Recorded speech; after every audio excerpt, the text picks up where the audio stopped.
የቤተሰብ እቅድ አገልግሎት ከወሊድ ጋር የተያያዘ ሞትን በመቀነስ የሴቶችን ዘርፈ ብዙ ብቃት በማሳደግ የትምህርት ተደራሽነትን በመጨመርና የኢኮኖሚ ተጠቃሚነትን በማጉላት በአንድ ማህበረሰብ ውስጥ አጠቃላይ እድገትን ለማረጋገጥ ወሳኝ ሚናን ይጫወታል። በኢትዮጵያ ይህን የቤተሰብ እቅድ አገልግሎት ተደራሽ በማድረግ ከ26 ዓመታት በፊት ከነበረው 6 በመቶ 35 በመቶ ማድረስ መቻሉን የጤና ሚኒስቴር መረጃ ያመላክታል። የጤና ኤክስቴንሽን ፕሮግራም በመምጣቱ አሁን እንግዲህ ከ16000 በላይ ጤና ኬላዎች አሉ።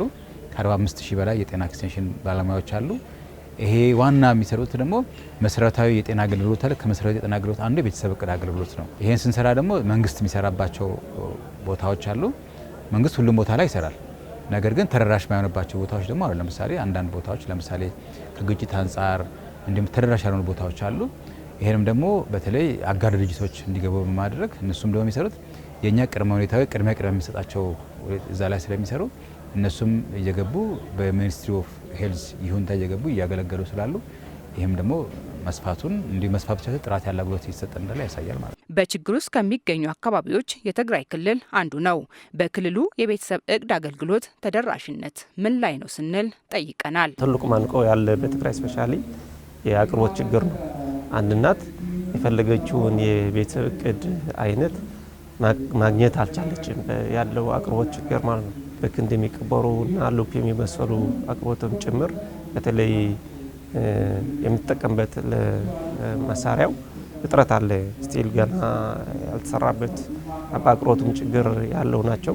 በትግራይ ክልል አሁን ባለው አለመረጋጋት የቤተሰብ እቅድ አገልግሎት ማድረስ አስቸጋሪ በመሆኑ የባለድርሻ አካላትና መንግስት የተለየ ስልት በመንደፍ ተደራሽ እንዲያደርጉ ጥሪ ቀርቧል። በተመሳሳይ የአማራ ክልል በዘርፉ የተሻለና የተለየ እቅድ በመንደፍ የቤተሰብ እቅድ አገልግሎትን ተደራሽ በማድረግ የተሻለ አፈጻጸም አለኝ ብሏል። እንደሚታወቀው በክልል ውስጥ ረዘም ላለ ጊዜ በአንድ በኩል ከ3 ዓመት በፊት የሰሜኑ ጦርነት አለ። አሁን ደግሞ የውስጥ ግጭቶችና ከሱ ጋር የተያዙ ችግሮች አሉበት። በተለይ የጤና አገልግሎቶችን ተደራሽ ከማድረግ አኳያ እውነት ነው። አንዱም የዚህ አገልግሎት ጉዳት ይደርስበታል ተብሎ የሚጠበቀው የእናቶችን ጤና በተሟላ መንገድ ተደራሽ ከማድረግ አኳያም የሚቀሩ ነገሮች እንዳሉ ነው የሚያመላክተው። ግን እነዚህ ነገሮች ረዘም ላለ ጊዜ እየቆዩ ስለሆነ እኛም ደግሞ አማራጭ አገልግሎቶችን ከማስፋትና ተደራሽ ከማድረግ አኳያ ስራዎች በዛ ልክ ታሳቢ አድርገን እየሰራን ስለሆነ ነው እቅዶቻችንን የምናሳካው ማለት ነው። እኛ በማንደርስበት አካባቢ ደግሞ አጋሮች ድጋፍ የሚያደርጉበትና ለዛ የሚሆኑ አሰራሮችን የዘረጋንበት መንገድ ስላለ ነው። ለምሳሌ አሁን እኛ በቀላሉ ተደራሽ በማናረግበት ተፈናቃይ ባለበት አካባቢ ላይ የተንቀሳቃሽ ጤናና የስርዓተ ምግብ ቡድን የሚባል አለ። እነሱም በማዋቀር እዛ ጋር ተደራሽ የማድረግ ነገሮች ይኖራሉ። በተለያዩ ችግር ውስጥ የሚገኙ አካባቢዎችን መሰረት በማድረግ አገልግሎቱን እያቀረበ የሚገኘው ኤምኤስአይ ኢትዮጵያ በዚህ ረገድ ተጨባጭ ውጤት ያስመዘገበ ስራን እየሰራ ይገኛል። ኤምኤስአይ ኢትዮጵያ በተለይ